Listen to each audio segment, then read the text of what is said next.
안녕하세요. 사연에 빠지다의 DJ 민영입니다. 오늘도 구독과 좋아요 잊지 말고 꾹꾹 눌러주시고요. 그럼 오늘의 사연 함께 시작해 볼게요. 안녕하세요. 저는 40대 여자입니다. 저는 결혼 생활하는 동안 참 우여곡절이 많았습니다. 제 사연을 들어주시는 유부 선배님들도 당연히 공감하시겠지만 평생 다르게 살아온 남남이 만나 가정을 이루고 산다는 게 쉬운 일이 아니라는 건 다들 잘 아실 겁니다.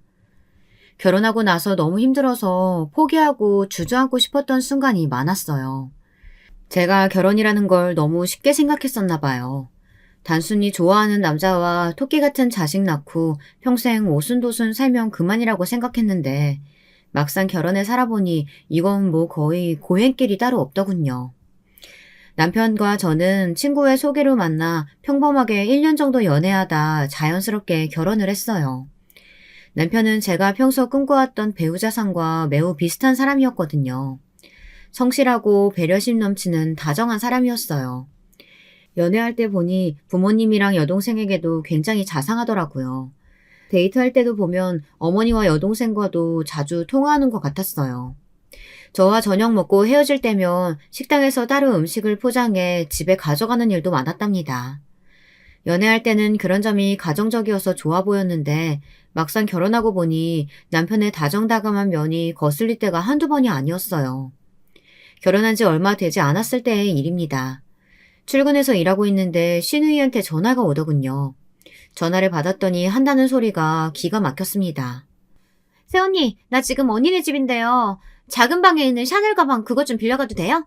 이번 주말에 친구 결혼식 있어서 그러는데 잠깐만 쓰고 갖다 줄게요. 저는 어안이 벙벙해져서 잠시 말문이 막혔습니다.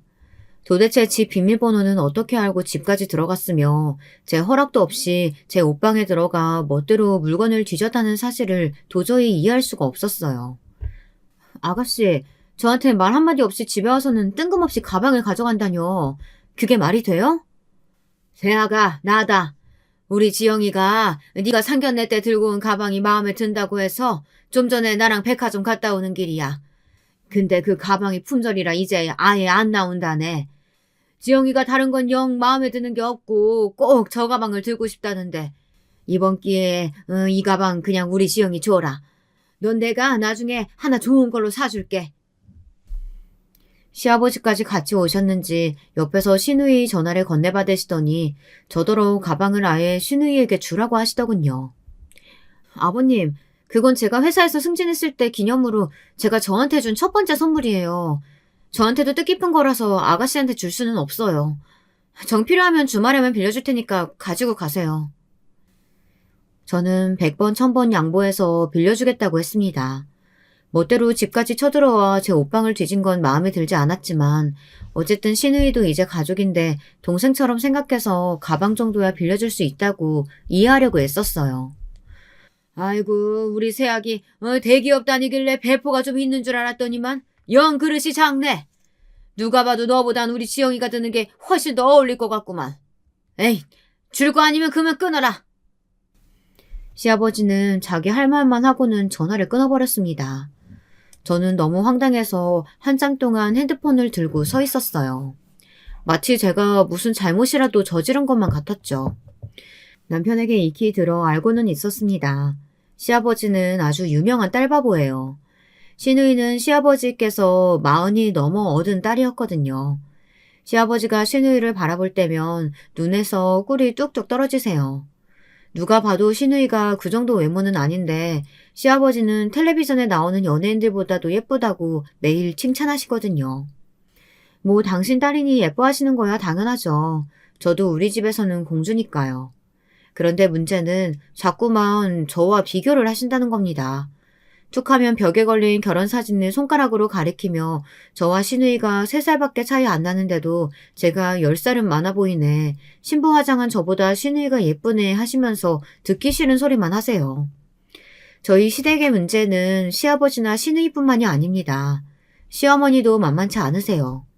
시아버지와 시누이가 기본 예절이나 매너를 밥 말아먹었다면 시어머니는 입이 아주 걸어요.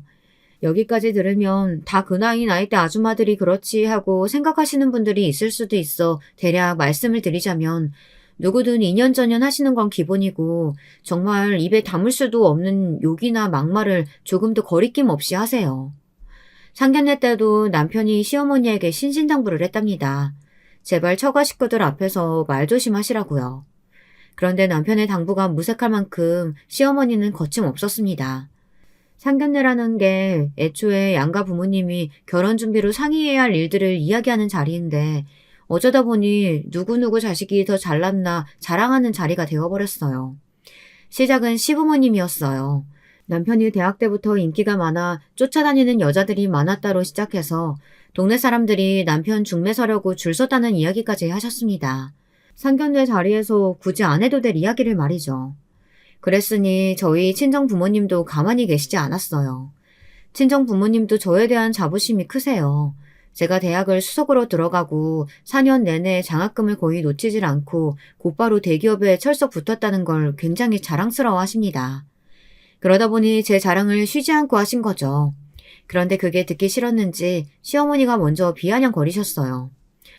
여자가 머리 좋고 능력 있으면 뭐래요? 괜히 드세기만 해서 남자 기나 죽이죠. 결혼하면 집에서 얌전히 남편 내조나 잘하고 애나 잘 키우면 그게 최고죠. 어머, 사돈은 도대체 어느 시대 말씀을 하시는 거예요? 그리고 사돈 말씀대로 여자가 집에서 살림하고 애 보려면 남자가 직장도 좋고 떡하니 집도 해와야죠. 우리 딸 연봉이 훨씬 높고 신혼집도 우리 딸이 구했는데 무슨 내조에 애까지 키우라고 그러세요? 이거 봐, 이거 봐. 옛날 말이 딱 맞다니까? 며느리 될 애가 영 딱딱하고 고집 있어 보이길래 누굴 닮았나 했더니만 역시 딸은 친정엄마 닮는다는 말이 딱 맞네. 장모라는 사람이 돈 좀 있다고 남자 집안 우습게 하는 것 좀 봐. 뭐예요? 지금 말 다 했어요? 누가 봐도 내 딸이 훨씬 잘났으니까 잘났다는 건데 뭐가 문제예요? 삽시간에 분위기는 이상해졌습니다. 시아버지와 친정아버지가 좋은 자리에서 뭐 하는 거냐고 말리셨는데도 시어머니와 친정엄마는 상견례가 끝날 때까지 티격태격 하셨어요. 그런데 거기서 끝이 아니었습니다. 시어머니께서 심기가 안 좋으신 상태였는데 하필이면 식사를 서빙하던 직원분이 실수로 뜨거운 그릇을 시어머니 손에 살짝 닿게 했나 봐요. 시어머니께서 순간 뜨겁다며 소리를 지르셨습니다. 직원분이 바로 죄송하다고 했는데도 시어머니는 이게 죄송하다는 말로 되는 거냐고 직원이 들고 있던 쟁반을 손으로 밀쳤어요. 그러자 쟁반에 있던 그릇들이 바닥으로 다 떨어졌습니다. 쨍그랑 소리를 내며 다 깨지고 난리도 아니었어요. 놀란 직원분이 사과까지 했는데 왜 이렇게까지 하시냐고 이야기하자 시어머니 눈빛이 갑자기 휙 변하시더라고요. 그러더니 자리에서 벌떡 일어나 직원에게 고래고래 소리를 질렀습니다. 젊은 년이 어디서 손님한테 눈을 부라리며 또박또박 말대꾸를 해? 너 우리가 시킨 한정식 1인분이 얼만 줄 알아? 그 돈에 너도 포함이야. 실수했으면 머리 조아리고 사과를 해야지. 어디서 큰 소리야? 세상 천지에 저런 무식한 사람이 정말 있더군요. 저는 드라마 속에나 저런 사람이 있는 줄 알았어요. 그런데 정말 존재하고 있었습니다. 저와 친정 식구들은 너무 창피해서 불이 나게 식당을 나왔어요.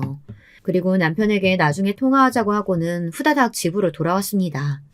그날 저녁 시아버지에게 연락이 왔어요. 시어머니가 성격이 워낙 불같아서 한번 기분이 상하면 앞뒤 구분 못하고 지르는 성격이라고요. 저희 부모님에게 사과 말씀 전해달라고 하셨습니다. 친정 부모님은 당연히 걱정이 많으셨어요.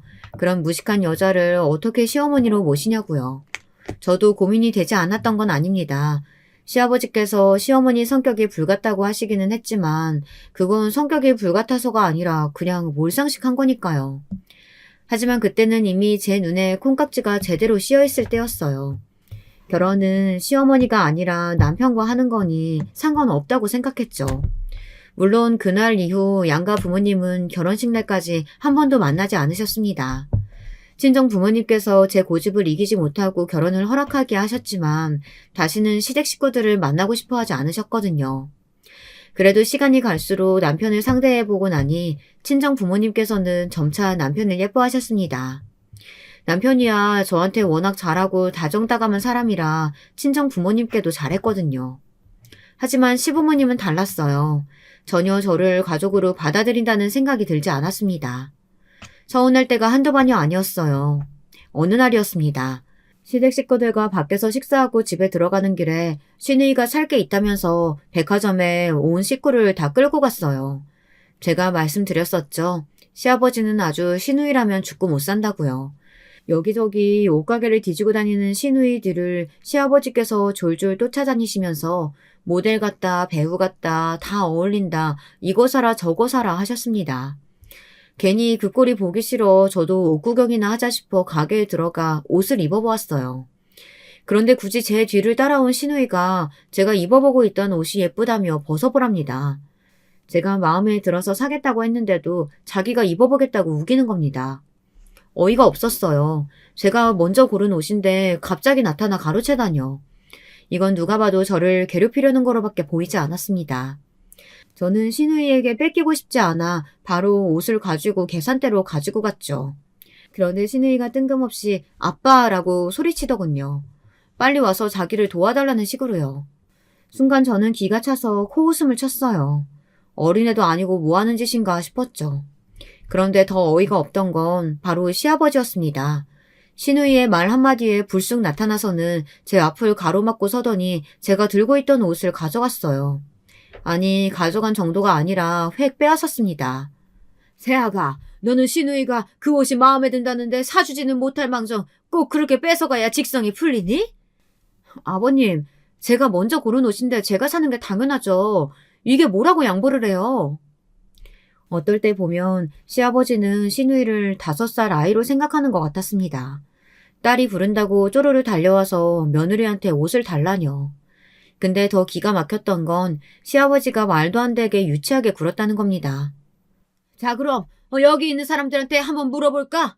그 옷 누구한테 더 잘 어울리는지. 진영아, 네가 말해봐라. 이 옷 네 동생한테 더 잘 어울리지? 정말 은근슬쩍 사람 꼭지 돌게 하는 데엔 달인인 것 같았습니다. 옷을 들어올리며 남편에게 시누이에게 더 어울리지 않느냐고 묻더군요. 순간 저는 얼굴이 다 빨개졌습니다. 명색이 저도 이 집의 며느리인데 어떻게 그렇게까지 할 수가 있을까요? 가족끼리 옷 하나 가지고 유치하게 왜 싸워요? 여기요. 이 옷 2개 포장해주세요. 둘 다 내가 사줄 테니까 기분 풀고 그만 가요. 유치한 건 시아버지와 시누이였어요. 제가 아니에요. 저는 남편 말 한마디에 저까지 같은 사람 된 것 같아 기분이 나빴습니다. 사람을 바보로 만들어도 유분수죠. 저는 옷을 시누이에게 던져주고 가게를 나와버렸어요. 남편은 곧바로 따라 나와 또 똑같은 소리만 해댔습니다. 시아버지와 시누이 사이가 유별나니 우리가 이해하자고요. 저는 남편에게 아무리 이해해보려고 해도 정말 이상하다고 소리를 질렀어요. 제가 왜 시누이 때문에 자꾸만 이런 취급을 당해야 하는지 화가 났거든요. 어떨 때 보면 시누이는 도대체 나이를 어디로 먹은 건지 모르겠어요. 시누이는 피아노 전공을 했습니다. 그러면 뭐래요. 30이 다 되도록 제대로 된 직장도 없이 지금까지도 시아버지와 시어머니와 살며 경제적으로나 모든 면에서 부모님의 보살핌을 받고 있습니다. 전형적인 캥거루족이었죠. 시아버지의 시누이 사랑은 정말 보다 보면 헛웃음이 나올 정도로 대단합니다. 한 번은 저더러 시누이 소개팅을 해주라고 하셨습니다. 제가 다니는 회사에 괜찮은 남자가 있으면 소개 좀 해주라고요. 저는 절대 해주고 싶지 않았습니다. 제가 뻔히 시누이가 어떤 사람인 줄 다 아는데 뭐하러 남자를 소개해주겠어요. 저도 그동안 나름 쌓인 게 있다 보니 시누이에게 싫은 소리를 좀 했어요. 제가 요즘 회사 남자 동료들하고 이야기하다 보면 깜짝깜짝 놀라요. 요즘 남자들 얼마나 야갔는데요. 대기업 다니는 남자들은 여자 볼 때 나이도 어리고 정문지게 예쁜 여자만 좋아한다니까요. 언니, 지금 그 말 무슨 뜻이에요? 제가 능력 없고 나이 많아서 소개팅 못 해주겠다는 말이에요? 나야 당연히 해주고 싶죠. 근데 괜히 해줬다가 아가씨 상처받을까봐 그러죠. 그러니까 아가씨도 이제 그만 부모님 품에서 벗어나서 일도 구하고 돈도 좀 모으고 해요. 그래서 시집이나 가겠어요? 제가 생각해도 얄밉게 굴기는 했지만 속은 시원했습니다. 평소 시누이가 제게 한 거에 비하면 3발의 피니까요. 그리고 제가 뭐 없는 소리 한 것도 아니잖아요. 정말 있는 그대로 현실적인 이야기만 한 거예요. 제 말에 시누이는 불이 풀리지 않았는지 얼굴이 새빨개져서는 씩씩거렸습니다. 그때였어요. 역시나 가만히 계실 시부모님이 아니었습니다. 2분 다 시누이 편을 들면서 저에게 한마디씩 하셨어요. 내 딸이 뭐가 어때서? 우리 지영이가 왜 직장이 없어? 엄연히 피아니스트인데. 거기다가 이렇게 예쁘고 완벽한데 남자들이 보기만 하면 다들 한눈에 뻑가지? 여보, 그냥 내버려둬요. 우리 며느리가 지영이 앞에서 내세울 게 뭐가 있어요. 고작 대기업 좀 다닌다고 뻐기고 싶은가 보죠. 예, 며느라, 네가 뭘 모르나 본데 우리 아들이야 내가 잘 키워서 사람 외모 보고 판단 안 하고 능력만 보고 결혼했다지만 아무리 세상이 변해도 남자가 예쁜 여자 좋아하는 건 절대 안 바뀌어. 와, 정말 착각은 자유, 고슴도치도 제 자식은 귀여운다는 말이 정답이었습니다. 원래 자기 자식한테는 다 콩깍지가 씌인다 하지만 저희 시부모님은 좀 심각한 것 같아요. 기승전 무조건 시누이는 예쁘고 완벽해 상관없다는 식이었습니다. 더 기분 나쁜 건 당신들 자식 자랑하면서 항상 은근슬쩍 저를 깔아뭉갠다는 겁니다. 같은 일이 여러 번 반복되니 저도 너무 피곤하더군요. 그 이후로 제가 그냥 백기를 들었어요. 괜히 귀한 공주님 건드려봐야 저한테 불똥만 튀니 앞으로는 그냥 그러려니 넘어가자 싶었습니다. 그런데 제가 굳이 건드리지 않아도 불편한 일은 계속 생기더군요. 결혼하고 첫 명절 때 일입니다. 제가 호텔 숙박권이 생겼어요. 명절에 회사에서 받은 거였죠. 저는 당연히 남편과 둘이서 오붓한 시간을 보내려고 했어요. 그런데 푼수 같은 시누이가 굳이 제 가방에서 핸드크림을 빌려 쓰겠다고 뒤지더니만 호텔 숙박권을 찾아냈더군요. 시누이는 숙박권을 보자마자 난리가 났습니다. 어머, 이 호텔 그때 엄마가 텔레비전에서 보고 가고 싶다고 했던 그 호텔이야. 바닷가 바로 앞에 있는 그 호텔. 여기 내가 SNS에서 봤는데 수영장 엄청 핫하더라고. 저는 슬슬 불안했습니다. 그냥 그대로 넘어갈 시누이가 아니니까요. 시누이는 곧바로 시어머니에게 숙박권을 들고 가 보여줬습니다. 그러자 시어머니가 한술 더 떴어요. 어머, 호텔 숙박에 조식까지? 아우, 역시 대기업이 좋기는 좋구나. 명절날 이런 것도 좋고. 언제는 고작 대기업이라고 하시더니만 시어머니는 언제 그랬냐는 듯 숙박권에서 눈을 떼지 못하시더라고요. 저도 당연히 눈치를 보긴 했죠. 시어머니도 시누이도 저렇게 티를 내는데 제가 모를 리 없었으니까요. 그런데 그 호텔 숙박권만은 주고 싶지 않았습니다. 저도 꼭 가보고 싶었던 호텔이었거든요. 예전 같으면 저도 그럼 시어머니와 시누이 두 분 다녀오라고 했을지도 몰라요. 하지만 이번만은 양보하고 싶지 않아 꾹 입을 닫고 있었습니다. 그런데 눈치 없는 남편이 괜히 또 나서더군요. 여보, 명절날 어머니 음식 준비하시느라 고생하셨는데 지영이랑 둘이 하루 푹 쉬시면서 호캉스 좀 다녀오시게 숙박권 드리는 거 어때? 우리는 가려고 하면 언제든 또 갈 수 있잖아.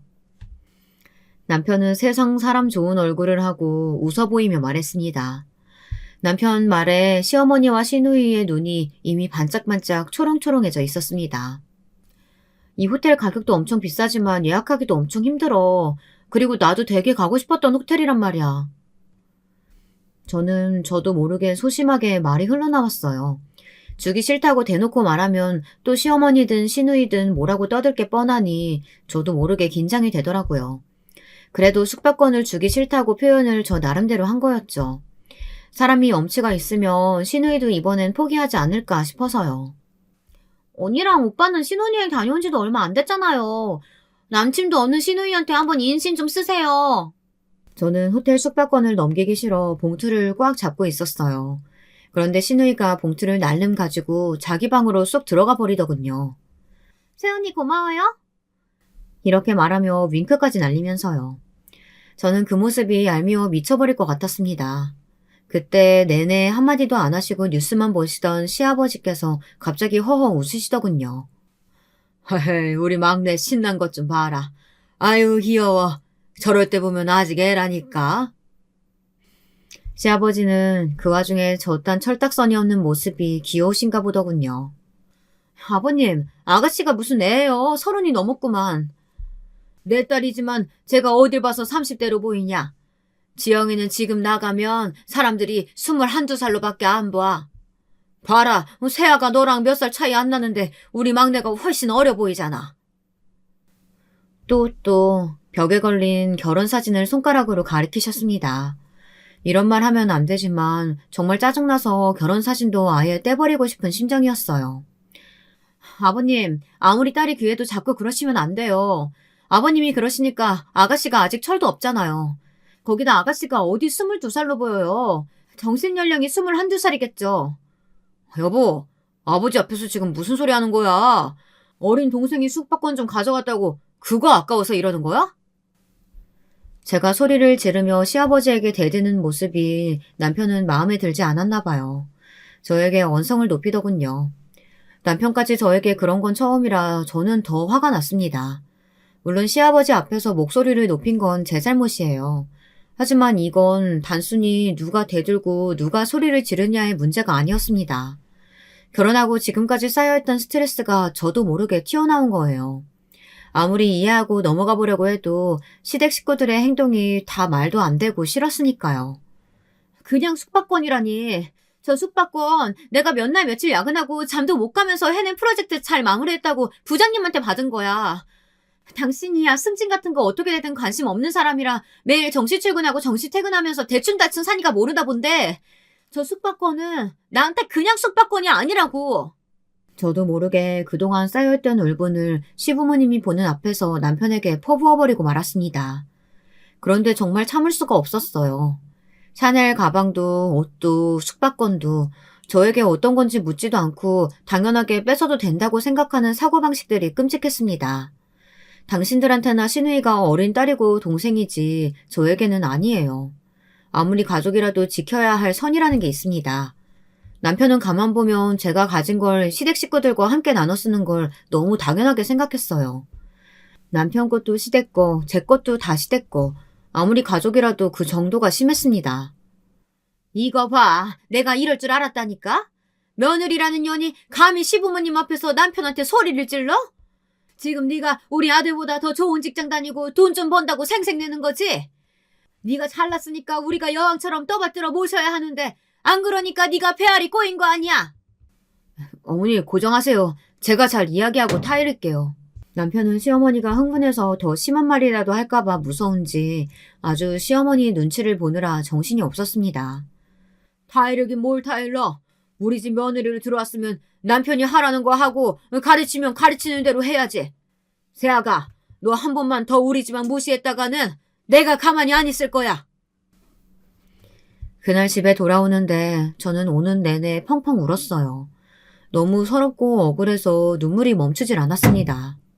남편은 당황해서는 미안하다고 연신 사과만 했어요. 저는 그게 더 얄미웠어요. 남편은 저에게 어른들은 원래 변하질 않으시니 백날 이야기해봐야 소용없답니다. 젊은 우리가 참아야 한다고요. 자기도 알잖아. 지영이 어릴 때 많이 아파서 병원 신세 많이 진 거. 그때부터 아버지는 지영이 어떻게 될까봐 노심초사하면서 사셔. 그래서 지영이라면 끔찍하셔. 자기가 많이 힘들겠지만 조금만 더 이해해줘. 내가 더 잘할게. 남편은 우리 집은 원래 그러니 이해해달라. 매일 그 소리였습니다. 제 앞에서 대놓고 저와 외모 비교하고 제 것까지 자꾸 다 내어주라는 듯 구시는데 제가 왜 참고 이해해야 하는지 모르겠더군요. 저는 시댁 식구들과 다 안 맞았어요. 시아버지, 시어머니, 시누이 누구 하나 맞는 사람이 없었습니다. 사실 그때 저는 많이 고민했어요. 이대로 결혼 생활을 이어나가는 게 맞는 건가 싶어서요. 그런데 인생이란 게 역시 제 마음대로 되지 않더군요. 그런 와중에 제가 임신을 했어요. 당시에 아이를 갖겠다고 계획하고 있었던 것도 아니었기 때문에 사실 저는 임신 사실이 반갑지만은 않았어요. 명확하게 두 줄이 나온 임신 테스트기를 보고 울컥 눈물이 나올 정도였죠. 지금 와서 생각하면 뱃속 아기에겐 미안하지만 마음속으로는 왜 하필 이런 때라는 생각마저 들었어요. 남편과 결혼 생활을 이어가야 하나 말아야 하나 하는 시점이기도 했고 직장에서도 굉장히 중요한 시기였거든요. 승진을 바로 코앞에 두고 있었어요. 여러모로 임신할 타이밍이 아니었습니다. 그런데 더 혼란스러웠던 건 제가 쌍둥이를 임신했다는 거예요. 하나만으로도 버거운데 쌍둥이라고 하니 저는 덜컥 겁부터 났습니다. 남편이야 제 속도 모르고 신이 나서 춤까지 추더군요. 하지만 저는 아이가 생겼다는 기쁨을 만끽할 수가 없었어요. 제가 대기업 다닌다고 하면 주변에서는 다들 복지도 좋고 연봉도 높아 좋겠다고 하지만 그 좋은 복지와 연봉을 받기 위해서는 그만큼 저를 회사에 갈아 넣어야 합니다. 옛날보다 근무 여건이 좋아졌다고는 하지만 그거야 대외적인 거고 그만큼 누리고 그만큼 벌려면 남들 하는 만큼만 해서는 되질 않아요. 네, 저도 압니다. 제가 욕심이 많은 사람이라는 걸요. 남편처럼 눈에 띄지 않게 항상 적당히만 일해도 회사 다니는데 지장이 없지만 저는 그럴 수 있는 사람이 아니에요. 일하는 걸 너무 좋아하기도 하고 회사 내에서 임원까지 되는 게 제 꿈이랍니다. 회사에서 여자 임원이 거의 없어요. 지금도 제 직급의 여자는 저 하나예요. 저와 함께 입사했던 동기들 모두 대리 승진할 때까지만 해도 함께 했지만 얼마 되지 않아 다들 결혼하고 애 낳으면서 하나 둘 떠났습니다. 쌍둥이라는 사실에 겁에 질린 저에게 남편은 둘 다 육아휴직하면 되지 뭐가 걱정이냐고 했습니다. 남편은 언제나처럼 태평했죠. 네, 맞습니다. 남편 말대로 육아휴직 좋죠. 하지만 회사라는 건 규율이나 질서가 있어야 하지만 자리가 비워지면 그 자리는 누군가로 대체되기 마련이에요. 다시 돌아왔을 땐 쉰 만큼 제가 다시 채워나가야 하는 거고요. 대기업에서 1년이란 공백을 다시 메꿔 제 자리를 찾기엔 쉬운 일이 아니에요. 제 고민에도 남편은 별일 아니라고 생각했어요. 제 능력이면 아이 키우고 다시 회사로 돌아가도 금방 따라잡을 거라고요. 결혼 전에는 그런 긍정적이고 자유로운 남편의 모습이 좋았어요. 하지만 결혼하고 보니 이제는 그런 모습이 조금 무책임하기까지 보였습니다. 남편은 사실 동기 중 직급이 제일 낮습니다. 그런데도 일에 전혀 욕심이 없어요. 워라밸을 중요하게 생각합니다. 회사에 아무리 바쁜 일이 있어도 남편은 항상 정시에 퇴근해 헬스장에 갑니다.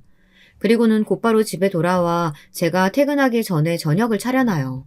요리하는 것도 좋아하거든요. 저는 남편처럼 살 수 없는 성격이다 보니 그런 모습이 어떨 땐 멋있고 부럽다가도 저러다 잘리면 어쩌려고 하지라는 생각이 들기도 합니다. 제가 다니는 대기업처럼 정년이 어느 정도 보장이 되는 것도 아닌 중소기업에 다니면서도 조금 더 나은 회사로 이직을 하고 싶다거나 조금 더 위로 올라가고 싶다는 마음이 전혀 없어 보였어요. 임신하고 점점 배가 불러오다 보니 저도 예민해져서 그런 문제로 남편과 다투게 되더군요. 만약 제가 아이를 낳고 쉬는 동안 회사에서 제 위치가 달라지고 더는 일을 할 수 없는 상황이 오게 되면 어쩌나 저는 불안했습니다. 자기는 정말 승진하고 싶지 않아? 계속 혼자 승진 못하다가 아래 직원들이 먼저 승진하면 계속 직장 생활하기 어려울 수도 있잖아. 그럼 좀 어때? 난 괜찮아. 내가 당신처럼 일에 욕심 있는 것도 아니고 나한텐 직장은 하루하루 학교 다니듯 다니는 거야. 언젠가는 졸업할 수 있겠지. 뭐 이런 느낌으로. 그게 한 집안의 가장이라는 사람이 할 소리야?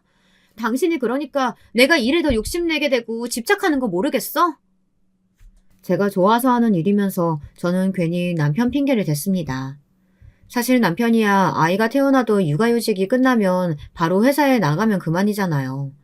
주변에서 보면 아이가 태어나도 남자들은 별로 달라지는 게 없더라고요. 일이 많으면 야근도 하고 회식이 있으면 회식도 가고요.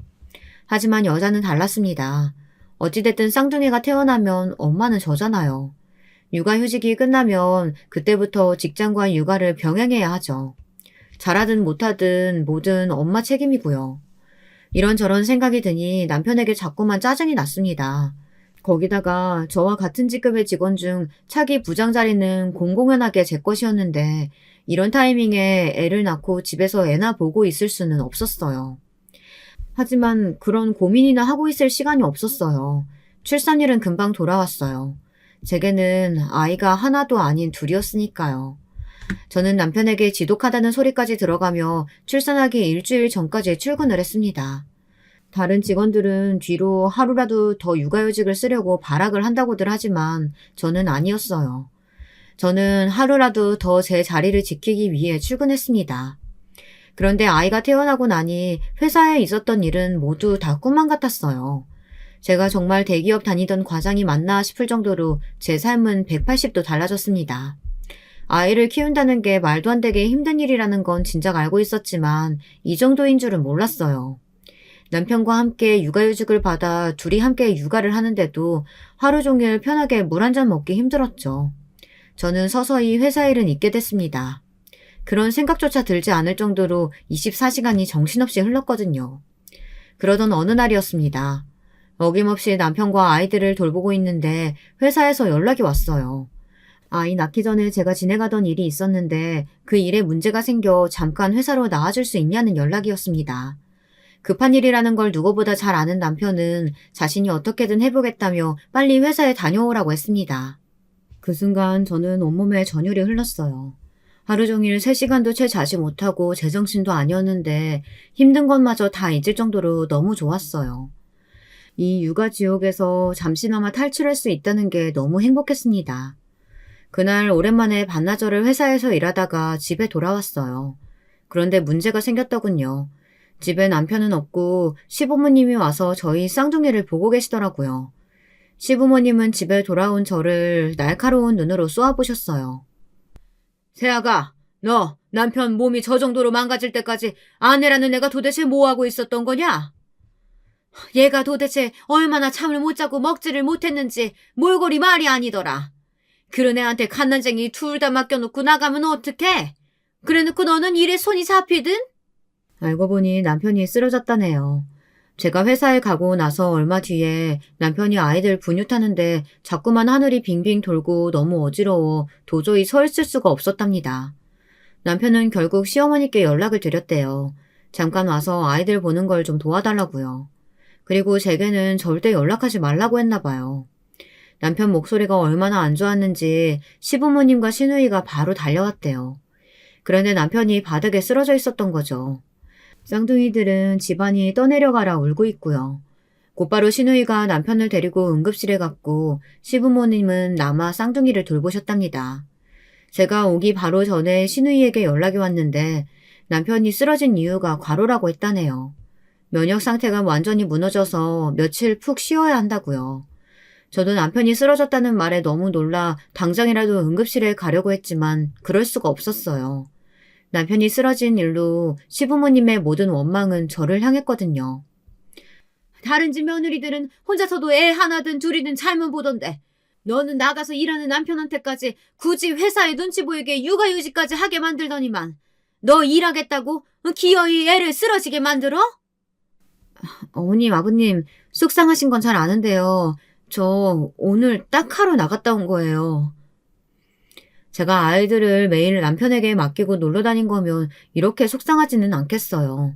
바로 몇 시간 전까지만 해도 함께 아이 둘을 돌보느라 둘 다 잘 먹지도 못하고 잠도 같이 잘 못 잤습니다. 저도 살도 많이 빠지고 몰골이 많이 아니었어요. 그런데도 시부모님 눈에 제 모습은 보이지 않았나 봐요. 당신 자식만 걱정이 되는지 저에겐 모진 말을 퍼부으시더군요.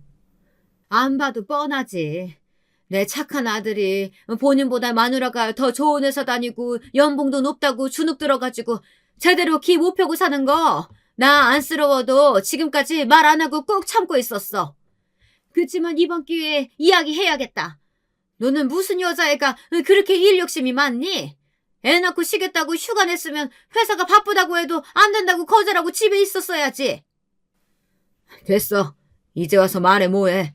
여자가 돈 좀 번다고 남편을 얼마나 잡았으면 애가 쓰러질 정도로 힘들어도 말도 못하고 꾹꾹 참고 있었겠어. 애미 너 내 말 잘 들어라.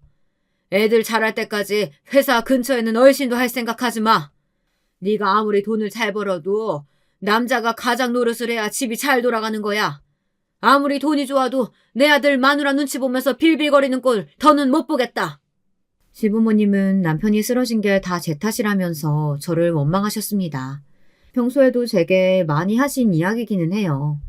결혼할 때부터 남편보다 제가 조건이 좋다는 이유로 괜히 말도 안 되는 꼬투리를 잡고는 하셨어요. 신혼집 구할 때도 괜한 일로 듣지 않아도 될 말을 들었습니다. 중소기업에 다니는 남편보다 제가 연봉이 훨씬 높아요.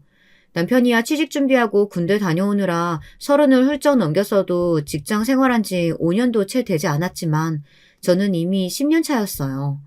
결혼할 때까지 10년 동안 저는 번 돈을 다 모아뒀기 때문에 서울의 20평대 아파트는 거뜬히 살 정도로 돈을 가지고 있었습니다. 저는 남자든 여자든 여유가 있는 사람이 준비하면 되는 거라고 생각해서 제 돈으로 신혼집을 구했습니다. 그러다 보니 자연스레 남편이 혼수를 준비했어요. 그런데 저나 저희 친정에서 무슨 소리를 한 것도 아닌데 시댁에서는 괜한 자격지심을 부리시더군요. 시어머니와 가전 가구를 보러 다닐 때 일이었어요. 어차피 제가 다니는 회사에서 전자제품을 저렴하게 살 수 있어서 남편과 제가 둘이 알아서 사겠다고 했는데도 시어머니는 젊은 사람들이 뭘 아냐면서 굳이 따라 나서셨습니다. 그런데 시어머니는 저희 결혼에 불만이 있는 것처럼 제가 무슨 소리만 하면 괜한 트집을 잡으시더라고요. 가전은 무조건 LG야. LG로 다 사자. 엄마, 유진이 다니는 회사에서 사면 훨씬 더 저렴하게 살 수 있는데 그냥 거기서 다 사자. 그거 좀 싸게 해준다고 좋지도 않은 제품 뭐하러 사? 사실 유진이네 회사가 이미지만 부풀려진 거지. 내 주변에서 가전은 LG가 훨씬 더 낫다고 다 그래. 그때야 시어머니의 본 모습을 잘 모를 때라 도대체 왜 저런 고집을 피우실까 정도로만 생각했습니다. 시어머니 입장에서는 며느리가 집까지 해오는데 혼수까지 며느리에게 신사지고 싶지 않아 그러시는 건가 싶어 저는 굳이 별말 하지 않고 시어머니가 알아서 하시게 옆에서 잠자코 있었습니다. 시부모님이 자존심이 굉장히 강하신 분들이라고만 생각했죠. 그런데 이 정도일 줄은 몰랐습니다. 저더러 회사 근처도 가지 말라는 시아버지의 말씀이 저는 당연히 그냥 하신 이야기라고 생각했어요. 제 연봉이 얼만데 제가 일을 두고 남편이 혼자 벌면 쌍둥이를 어떻게 키우겠습니까? 근데 그 말이 농담이 아니었습니다. 남편이 병원에서 나오자 시아버지는 며칠 쉬고 바로 회사로 다시 출근하라고 하셨습니다. 저더러 아이는 엄마가 키우는 거니 알아서 하라고 했습니다. 아버님, 지금 당장 제가 일 그만두면 진영씨 월급으로 내 식구 못 살아요. 네 옷방에 명품 가방이며 옷이며 아주 한가득인 거 보면 모르겠어? 내가 지금까지는 네가 번 돈으로 쓰는 거니까 별말 안 했지만 애미 너, 네 사치 줄이면 우리 아들 월급으로도 충분히 내 식구 먹고 살아. 솔직히 애미 너, 돈 좀 번다고 생색내고 다 네 맘대로 하려고 직장 다니는 거잖아. 나도 처음이야 대기업 다니는 며느리 좋았지만 살아보니 능력 있는 며느리만큼 피곤한 게 없더라. 다 필요 없으니까 집에서 잠자코 애나 키우고 남편이나 챙겨. 이러다 내 아들 잡겠다. 저는 말도 안 되는 소리 하신다고 말대꾸를 하려던 참이었어요. 그런데 남편이 제 손을 꾹 잡더군요. 그만하라고요. 저는 답답해서 속이 터질 것 같았습니다. 어머님 아버님 말씀대로 할 테니까 그만 고정하세요. 앞으로 제가 가장으로서 더 열심히 할게요. 남편 말에 시부모님은 더 말하지 않았습니다. 하지만 저는 억울해서 금방이라도 미쳐버릴 것 같았어요. 도대체가 시댁이라고 도움이 되는 게 하나도 없습니다. 매일 옆에서 뺏어가고 싫은 소리만 할 줄 알지 경제적으로 한번 도와준 적이 있나. 그렇다고 쌍둥이들 한번 봐주러 오시지도 않았으면서 매일 입만 놀리며 이래라 저래라 하시니 머리가 펑하고 터져버릴 것만 같았습니다. 그로부터 저는 아이들이 어린이집에 갈 수 있을 정도로 자랄 때까지 몇 년 동안 아이들을 돌본다는 핑계로 일절 시부모님과는 별다를 왕래 없이 지냈어요. 만나기만 해봐야 듣기 싫은 소리만 하고 자기들 잘났다고 떠드는 소리 듣기 싫었거든요. 거기다가 얼마 전 시댁에 갔을 때 또 한바탕을 했어요. 아이들이 어린이집에 들어갔다는 소리에 시아버지가 엄마가 집에 있는데 어린애들을 뭐 벌써부터 어린이집에 보내냐고 잔소리를 하시더라고요. 그래서 제가 집에 있기는 해도 너무 답답해서 아르바이트를 시작했다고 했어요. 그런데 제 말에 시아버지 시어머니가 비웃으시더군요. 아이고 4년제 장학금 받고 대기업까지 다니신 잘나신 우리 며느리가 무슨 아르바이트를 한대? 너 되게 심심했나 보구나. 집에 붙어서 애들 보고 남편 좀 챙기라니까 또 기어이 밖을 기어나가. 너도 참 답 없다. 와, 막말도 이제 하도 듣다 보니 적응이 되나 봅니다. 저는 피식 콧방귀를 끼고 말았어요. 제정신이 아닌 사람들과 말 섞어봐야 뭐하나 싶어서요. 그러던 어느 날이었습니다. 시아버지 생신날이라 남편이 식당 예약을 해놨대요. 제가 일이 늦어져서 남편이 먼저 쌍둥이를 데리고 식당에 가고 저는 차가 막혀서 조금 늦었습니다. 그런데 식당 입구에 시어머니가 서 있더라고요. 뭐가 또 마음에 안 드시는지 가게 직원이랑 실랑이를 하고 있었습니다. 듣고 보니 누가 봐도 시어머니 잘못이었어요. 저희가 주문하지도 않은 걸 서비스로 달라고 했는데 직원이 안 된다고 하자 욕까지 섞어가며 소리를 지르고 계시더라고요. 저는 쪽팔려서 그냥 식당 안으로 들어가려다 아무래도 직원분께서 곤란하실 것 같아 제가 시어머니를 말렸습니다. 그만하시라고요. 드시고 싶은 거 추가로 시키면 되지 구질구질하게 왜 그러시냐고 했습니다. 제 말에 시어머니의 눈빛이 변하더니 화풀이를 저에게 하시더군요. 뭐야? 넌 며느리라는 년이 시어머니가 아니라 생판 모르는 년 편을 들어? 거기다가 꼴랑 200만 원 벌러 다니는 주제에 시아버지 생일에 늦어? 네가 아직도 네 주제를 모르고 시댁을 무시하는구나. 넌 아무래도 좀 맞아야겠다. 시어머니는 이제 아예 정신이 나갔는지 제 뺨을 올려붙였습니다. 저도 가만히 당하고만 있을 수는 없었어요. 이놈의 망할 놈의 집구서 더는 지긋지긋해서 상정도 못하겠더군요. 그때 밖에서 나는 소리를 듣고 남편과 시누이가 나왔어요. 저는 곧바로 시누이에게 다가가 시어머니가 제게 한 것처럼 똑같이 시누이 뺨을 올려붙였어요. 찰싹. 시누이의 뺨을 갈기는 소리가 나자마자 시아버지도 식당 안에서 불이 나게 달려와 시누이 앞을 가로막으며 제게 소리를 질렀습니다. 지금 이게 뭐하는 짓이냐고요. 뭐하는 짓이긴 뭐하는 짓이에요. 이에는 이, 눈에는 눈이죠. 어머님이 제가 아버님 생신에 좀 늦었다고 제 뺨을 날리셨으니까 제 옷이며 가방 몰래 빼돌려서 당근에 올려 파는 시누이 뺨도 제가 좀 때릴 수 있죠. 그 순간 시누이의 눈이 금방이라도 튀어나올 것처럼 동그래졌더군요. 제 말에 남편까지 시누이와 시어머니에게 노발대발하며 사실이냐고 소리쳤습니다. 시누이는 제가 모를 줄 알았을 거예요. 사실 우리 집에는 거실과 아이들 놀이방에 CCTV가 설치되어 있어요. 보안 모드로 해놓았을 때 집안의 움직임이 감지되면 제게 바로 연락이 옵니다. 그런데 집이 비었을 때 시누이가 몇 번이나 집에 드나드는 걸 제가 CCTV로 확인했어요. 도둑고양이처럼 들어와서 제 옷방에 들어가 뭘 잔뜩 들고 집을 나가기를 수십 번이었어요. 집에 와서 확인해보니 제가 예전에 들었던 가방이나 옷 같은 게 하나둘 없어졌더라고요. 처음엔 시누이가 가져가 입나 보다 하고 넘겼어요. 그런데 우연히 당근 중고마켓을 구경하는데 제 옷이 올라와 있더라고요. 정말 기가 막혔습니다. 자식이라고는 도둑년으로 키워놓고 어디서 큰 소리예요? 여보, 나 웬만하면 당신이랑 참고 살려고 했거든? 나 도저히 당신네 식구들 감당 못하겠어. 우리 이혼해.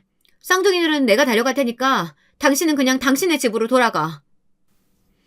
진심이었습니다. 정말 시댁이라면 이제는 치가 떨렸어요. 시누이가 그딴 짓까진 하는데 참아준 건 오로지 남편 보고 참은 거예요. 남편은 저와 우리 쌍둥이들을 위해 많은 희생을 감수해줬으니까요. 그런데 저도 할 만큼 했습니다. 아무리 그래도 이런 몰상식한 인간들한테 욕까지 먹고 뺨까지 맞으면서는 못 살겠어요. 얼씨구? 감히 니년이 내 딸 도둑년 취급하는 것도 모자라서 뭐? 이혼? 꼴값 떨고 있네. 꼴랑 200번은 주제 무슨 네가 애들을 키운다고 지랄이야? 저기요 아줌마. 몰라도 너무 모르시네. 당신 아들이야말로 지금 200이 아니라 100원 한 푼도 못 벌고 집에서 살림하거든요? 내가 이 집 가장이에요. 거기다가 200이 아니고 2억이 내 연봉이라고요. 뭐야? 이게 다 무슨 소리야? 아들, 얘가 지금 무슨 소리 하는 건지 똑바로 설명해봐라. 사실 저와 남편은 시부모님께 거짓말을 했습니다. 시부모님께서 남편보다 잘난 저를 너무 시샘하시면서 제가 모든 육아를 남편에게 강요하고 모성애가 없는 사람인 것처럼 몰아가는 바람에 저도 욱해서 회사를 그만두겠다고 말하기는 했지만 결국 저는 회사를 그만두지 않았어요. 저는 제 경력과 승진을 도저히 포기할 수가 없었습니다. 제가 남편보다 똑똑하고 잘났다는 이유로 이대로 집구석에 주저앉을 수는 없었습니다. 남편은 밤새 우는 저를 걱정했어요. 그리고 남편은 큰 결심을 해줬습니다. 저 대신에 남편이 일을 그만뒀어요. 저희 부부도 신중하게 생각하고 내린 결론이었지만 시부모님께서 이 사실을 알게 되면 난리 정도로 끝나질 않으실 테니 저희는 시부모님께 거짓말을 하기로 했습니다. 그래서 제가 일을 그만두고 아이들이 어린이집에 간 시간에만 아르바이트를 한다고 둘러댄 거예요.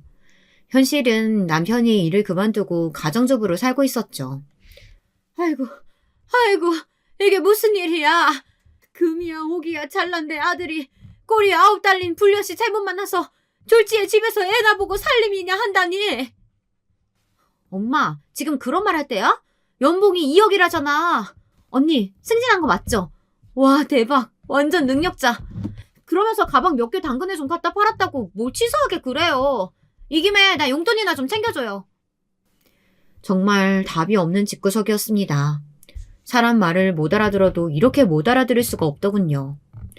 다들 내 말 못 들었어요? 나 이혼할 거라고요. 당신들이랑은 아예 인연 끊겠다고. 저는 식당이 떠내려가라 소리를 질렀습니다. 그러자 믿기지 않는 일이 벌어졌습니다. 남편이 제 앞에 무릎을 꿇었어요. 여보, 정말 미안해. 우리 집 식구들 이 모양인 거 내가 지금까지 알면서도 모른 척했어. 나도 더는 내 새끼들 앞에서 쪽팔려서 안 되겠다. 내가 우리 부모님 동생 다 버릴게. 그러니까 제발 나랑 이혼한다는 소리는 하지 마. 뭐야? 이 자식아! 너 지금 그게 부모 앞에서 할 소리야? 저따 싸가지 없는 년 때문에 부모 형제 다 버리고 안 보고 살겠다고? 아빠, 정신 차려. 우리 집 형편에 올케 언니 같은 며느리 어디서 본다고 그래. 언니, 지금까지 내가 서운하게 했으면 미안해요. 나 봐서라도 이해해줘요. 가관도 이런 가관이 없었습니다. 이혼하겠다는 말 한마디에 다들 난리가 나서 자기들끼리 싸우고 있더군요. 저는 그대로 쌍둥이들만 데리고 식당을 나왔어요. 남편은 시부모님의 만류도 뿌리치고 저를 따라 나섰습니다. 그러면서 제발 이혼만은 안 된다고 사정사정을 했어요. 자기가 저와 쌍둥이들을 위해 얼마나 헌신적으로 살아왔는데 이러냐고요. 눈물까지 그렁그렁해서는 울부짖는 얼굴을 보니 저도 마음이 좋지 않았습니다. 남편 말이 맞아요. 남편은 제가 하고 싶은 대로 도와주기 위해 일도 그만두고 제게 헌신을 다했어요. 하지만 고민이 됐습니다. 남편이 지금이야말로 부모님까지 버리고 저와 살겠다고 하지만 부모 말이라면 껌뻑 주는 효자가 정말 그 말을 지킬 수 있을지 믿을 수가 없었거든요. 하지만 저는 남편과 살겠다고 저 거지 같은 시댁 식구들까지 더는 감당할 수 없었어요. 그날 이후 남편과 저는 한 달째 별거 중입니다. 다행히 좋은 보모를 구해서 쌍둥이들은 잘 적응해 지내고 있어요. 여전히 한 가지 걸리는 건 남편이었습니다. 별거 중인데도 남편은 매일 아이들 하원 시간에 맞춰 어린이집에 가서 한두 시간씩 놀아주고 가나 보더라고요. 부모님 말에 남편이 쌍둥이들과 헤어질 때마다 너무 힘들어한다고 웬만하면 받아주라고 하세요. 하지만 이건 남편을 용서하고 말고의 문제가 아닙니다. 남편 때문이 아니니까요. 저는 아직도 고민 중이에요. 마음 같아서는 남편에게 정말 시부모님과 시누이까지 모두 다 버리고 올 수 있다면 받아주겠다고 메시지라도 보내고 싶어요. 하지만 이내 단념합니다. 제가 멋대로 천륜을 끊게 하는 게 맞나 싶어서요. 유부 선배님들이 저 좀 도와주세요. 여러분들이 이런 상황이면 어떻게 하시겠어요? 댓글 달아주시면 신중하게 읽고 고민하겠습니다. 댓글 많이 부탁드려요. 제 답답한 사연 끝까지 들어주셔서 감사합니다. 여러분, 두 번째 사연 시작하기 전에 좋아요와 구독 꼭 눌러주실 거죠? 그럼 두 번째 사연 바로 시작합니다. 안녕하세요. 저는 경기도 하남에 살고 있는 50대 중반의 주부이고 딸 하나 겨우겨우 키워서 시집 보내놓고 살고 있어요. 자식은 정말 내가 눈 감을 때까지 가슴 언저리를 맴돈다더니 정말 여러모로 보통 힘든 게 아니에요. 한편으론 내 죄를 전부 딸이 이어받은 것은 아닌가 싶어서 가슴이 아프기도 합니다. 아무쪼록 남들에게 털어놓을 수 없었던 얘기를 아주 힘겹게 털어놓고 새로운 쪽으로 나가보고 싶어요. 저는 결혼이 아주 늦은 편이었고 남들 다 결혼들 할 때에 시기를 놓쳐 고민이 참 많았어요. 저희 친정엄마도 아빠도 일찍 돌아가시고 외삼촌 댁에서 홀로 외롭게 자랐는데요. 그러다가 언니들과 서울로 왔고 그 과정에서 언니들과 많이 다투게 되었답니다. 그러던 차에 큰언니는 결혼했고 1년 좀 지나 둘째 언니까지 시집을 가려고 하더군요. 그러다 보니 제가 꽤나 골칫덩이였던 모양이에요. 당시 저는 22살이었는데 계속 방황을 하던 중에 작은 회사에 취직하게 되었답니다. 그림을 그리는 화실이었는데 거기 잡일을 맡아주는 조건으로 봉급을 받아보게 되었어요.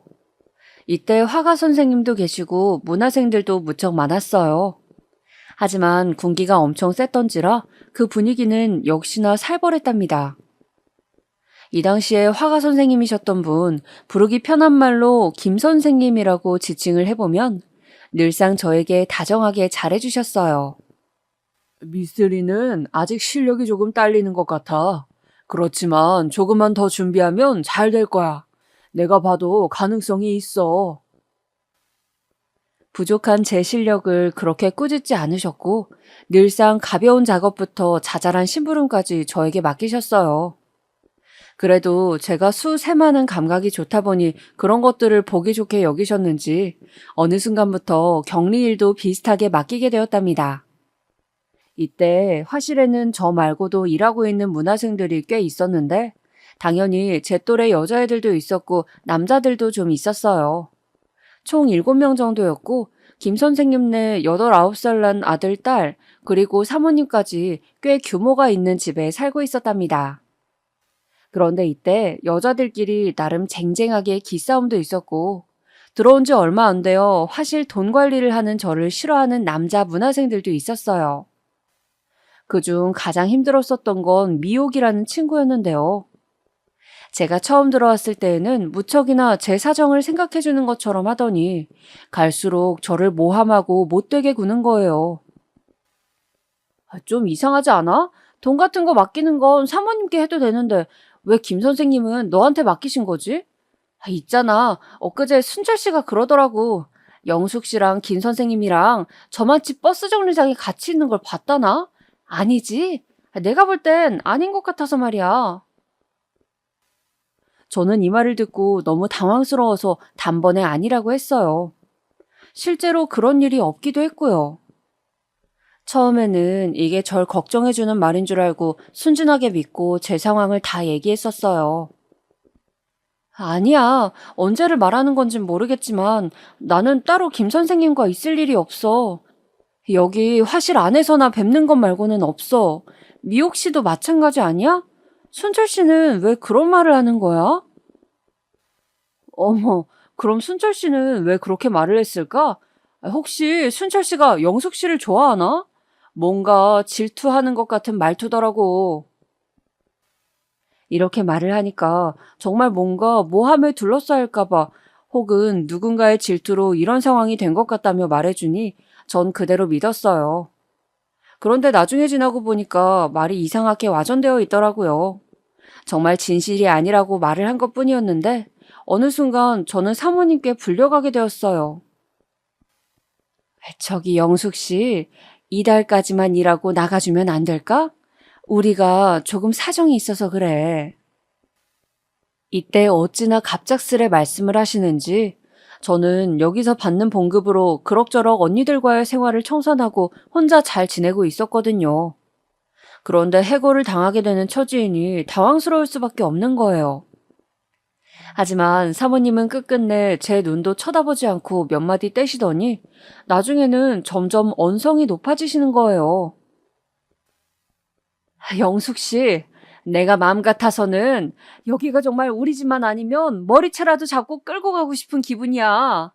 우리 남편이랑 밖에서 따로 만난다며? 내가 그 말을 미옥 씨한테 듣고 어찌나 기가 차던지. 대체 언제부터야? 아니, 이런 걸 듣고 싶지도 않고 어쩌고 싶지도 않아.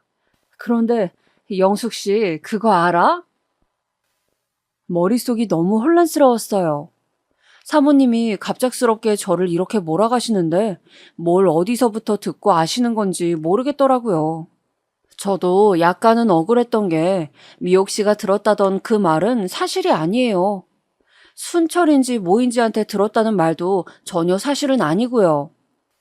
단지 조금은 저도 찔리는 부분이 없지는 않았어요. 하지만 그걸 연애하는 사정이라고 부르기에는 조금 애매하지 않을까요?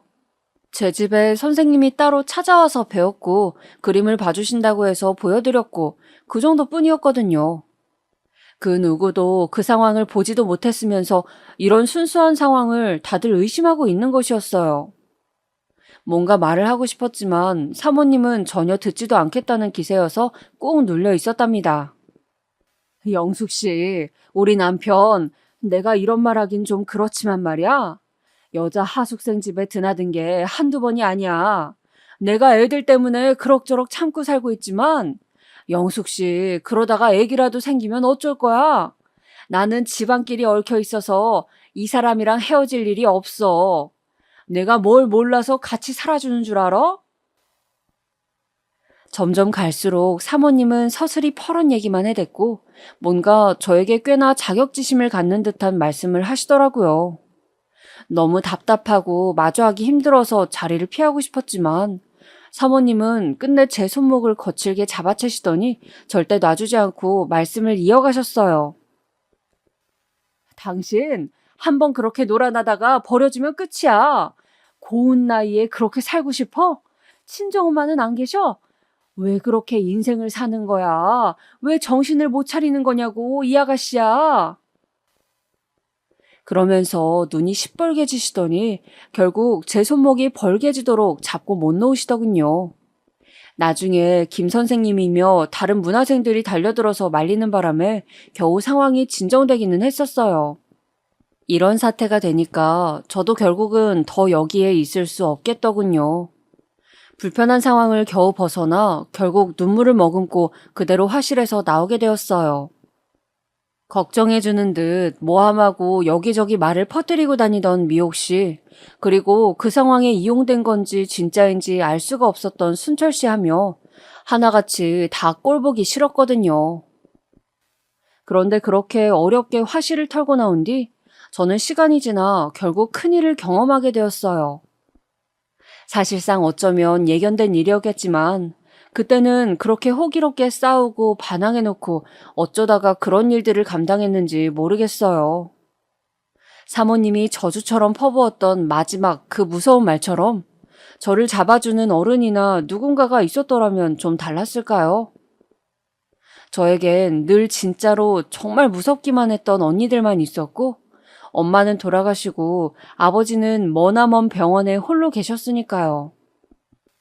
그러다가 겨우 독립하고 떨어져 나와 혼자 꾸린 생활에서 저에게 손을 뻗어준 어른의 손길, 그리고 이성으로 느껴지는 사람을 처음 겪어보니 그때 분별이 잘 안 된 건 맞는 듯해요.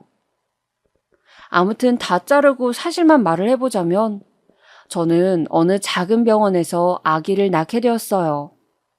아무도 축복해주는 사람 없이, 아무도 저를 돌봐줄 사람 없이 그렇게 홀로 쓸쓸하게 아기를 낳게 되었답니다. 어쩌다 상황이 이렇게 급진적이 되었냐고 생각하실 수도 있어요. 사실상 솔직히 말을 하자면 저도 정에 이끌려 어린 나이에 실수를 하게 된 것은 맞아요. 그 부분은 저도 많은 후회를 하고 가슴을 치며 살아가고 있어요. 당시 화실에 다니던 무렵 김 선생님이 저를 좋게 본 것도 맞았지만 늘 의심하고 괴롭혀대는 사모님 때문에 힘들다는 말씀을 많이 하셨어요. 영수가, 나는 도저히 이 사람이랑 살 수 없어. 이전부터도 내가 여기 문화생만 들였다 하면 정말 죽일 듯이 나를 노려보고 맨날 괴롭히려 드는 거야. 너도 보면 알잖아. 벌써 여기 남자 문화생들만 천지잖아. 너 같은 젊은 여자 또래는 미옥 씨, 순영 씨 정도밖에 없어. 이전에 이 사람이 다 쫓아내버렸어. 이런 이야기를 들을 때 사실 저도 어쩌면 좀 경계해서 들어야 했는지도 모르겠어요. 하지만 저에게 있어서 김 선생님은 나이가 12살 차이가 나고 한창 어른처럼 느껴졌고 키도 크시고 당시 무척 완성된 어른 같은 이미지가 강했거든요. 업계에서도 자리를 잡아가시는 것 같았고 경제적으로도 여유로워 보이셨고요. 단지 결혼 생활이 너무 힘들어 작업이 잘 안 된다고 하시는데 저도 마음속으로 존경하는 마음은 있었기에 흔들렸던 것 같아요. 화실 사람들이 추측했던 상황과 전개와 전혀 다르게 저와 김 선생님 사이에 연결고리가 있기는 했었어요. 그 자체는 진실이 맞지만 단지 그들이 생각했던 경로는 틀렸다는 거예요. 하지만 결국 결론은 저는 마치 징벌처럼 당시에는 우리의 소중한 결실이라고 생각했던 임신을 하게 된 것이에요. 이 사실을 알릴 때쯤 김 선생님은 이미 저와 연락이 잘 되지 않았을 때였고 사모님이 시뻘건 눈을 하고 도사리고 있는 그 집에 찾아가서 알릴 수도 없었어요. 결국 어찌어찌 그 앞에 살던 슈퍼 아주머니를 통해 뭔가 말을 해보려다가 충격적인 사실을 듣게 되었어요. 아이고, 어쩌자고 그리 된 거야. 세상에, 아가씨처럼 꽃다운 나이에 이게 무슨 일이냐고. 있잖아. 사실 그 사모님 말이 틀린 건 아니야. 내가 봐도 재작년인가? 임신해서 나가는 아가씨 한 명을 본 적이 있거든. 그때도 사모님 들어눕고 난리도 아니었어. 하여간에 망할 놈의 남정네. 여자 없이는 못 사는데 어쩌자고 그렇게 가정을 꾸려서는 멀쩡한 여자들을 이렇게 피를 말리는 거야. 아가씨도 참 딱해서 어쩌노, 어? 평소 저한테 뭐 하나라도 더 챙겨주시던 아주머니셨는데 느지막이 부른 배를 안고 찾아갔을 때 눈이 둥그레지시더군요. 그러면서 손을 달달 떨며 초반에는 얼마 입도 못 여시는데 너무 예감이 좋지 않았어요. 역시나 이런 얘기를 듣고 나니 저는 갈수록 저에게 찾아오지도 않고 냉랭하게 대하던 김 선생님에 대한 확신이 생기게 되더군요. 결국 이 사람은 저 무서운 사모님의 말 그대로의 인간이었구나 하는 슬프고 불편한 진실을 말이에요. 슈퍼 아줌마는 정말 제가 너무 안타까우셨던지 가서 챙겨 먹으라고 계란이랑 미역 같은 걸 손에 집히는 대로 얼른 비닐봉다리에 싸주셨어요. 그걸 갖고 단칸방 작은 집으로 들어올 때 얼마나 울음이 나던지 버스 안에서 차창 밖을 보며 얼마나 많은 생각이 들었는지 몰라요. 아무튼 정말 여기저기 기댈 데가 없었고 나중에 아기 낳고 들어온 것을 안 집주인 아줌마 그리고 그쯤 어쩔 수 없이 제 작은 방으로 와 있던 큰언니가 약간 사정을 봐주었어요. 언니는 이때 무시무시한 형부 때문에 폭력성 강하고 노름도 잘하는 남편이 무서워 이리로 도망 나와 있었어요. 근데 한편으론 언니가 당시 했던 말이 가슴에 남아 아기를 재우고 밤새 별을 보고 멍하니 있던 날 울음이 왁 하고 터져 오르더군요. 영숙이 네 말이야. 아기 아빠가 누군지 모르는 거야? 아니면 아는데 말을 안 하는 거야? 하여간 너도 참 박복해. 그런데 말이야, 요 녀석한테는 그런 인생 물려주지 마라. 나는 자식 안 낳을 거야. 네 형부 무섭기도 하고 나 같은 인생 살까봐 안 낳을 거야. 니는 기왕 낳았으니까 이쁘게 잘 키워. 둘째 나는 자식 한 번 안 낳아보고 이모가 돼서 이게 뭐냐. 언니의 이 허심탄회한 넋두리 같은 말은 특별히 뭔가를 전달하고자 하는 말은 아니었지만 무척이나 제 가슴을 후벼 파는 듯 느껴지더군요. 이후로 저도 무척이나 서툴렀는데 24세 엄마가 된 저는 힘겹게 딸아이를 키우게 되었어요. 돌이 지날 무렵까지는 큰언니가 왔다 갔다 하면서 봐주었고 좀 시간이 지나니 언니도 어느새 아이를 갖게 되었지 뭐예요. 그렇게 아이를 안 갖겠다고 하더니 이후로 총 셋을 낳아 키우는 3남매의 엄마가 되었어요. 늘 티격태격한 형부와 함께 그 동네에서 여전히 지금까지 살고 있고 아무튼 저는 그 후로 살 길을 찾아야 했답니다. 이때 어린이집도 뭐고 그런 것도 없는 서울 완전 구석에 있는 촌동네에 있다 보니 아이를 맡겨놓고 어디 다닐 수도 없었어요. 시장 같은 데 나가서 장사하시는 할머니한테 눈치 보면서 같이 반찬을 팔고 애가 울어서 사고를 치면 그때마다 머리를 조아리고 빌곤 했어요. 할머니 죄송해요. 애기 먹일 게 없어서 제발 좀 봐주세요. 네? 이번 주까지만 일하게 해주세요. 이렇게 말을 하면 제법 표독스러웠던 할머니도 인상 쓰시면서 봐주시기도 했었거든요. 그렇게 시장을 전전하면서 아기를 키우다가 조금씩 방을 늘려가면서 옆 동네 쪽으로 이사를 가게 되었어요. 여전히 작디 작고 빛이 안 들어오는 반지하였지만 그전보단 좀 넓어져서 살맛이 나더라고요. 그렇게 아이를 키워내게 되었고 우리 딸아이는 한 동네에서 쭉 초등학교며 중학교, 고등학교까지 나오게 되었답니다. 우리 딸 수진이는 살면서 몇 번이나 저에게 아빠는 누구냐고 물어봤었어요. 아기일 때는 이런 부분을 적당히 감출 수 있었지만 점점 성숙해지는 아이에게 더 이상 애둘러 말할 수 없겠더라고요. 그게 아빠는 돌아가셨어. 그래서 엄마 혼자 수진이 널 키워왔었어. 예전에 헤어졌고 얼마 안 되어 돌아가셨거든. 그러니 너에게 아빠 얘기를 할 수 없었던 거야. 그런데 정말 희한하게 말이에요. 그렇게 딸아이를 혼자 키워서 고등학교 2학년쯤 되었을 무렵 이런 얘기를 해주면서 저 역시 잠깐 궁금해지더라고요. 살면서 속으로 떠올리지 않았다고 하면 거짓말일 그 사람, 김 선생님 말이에요.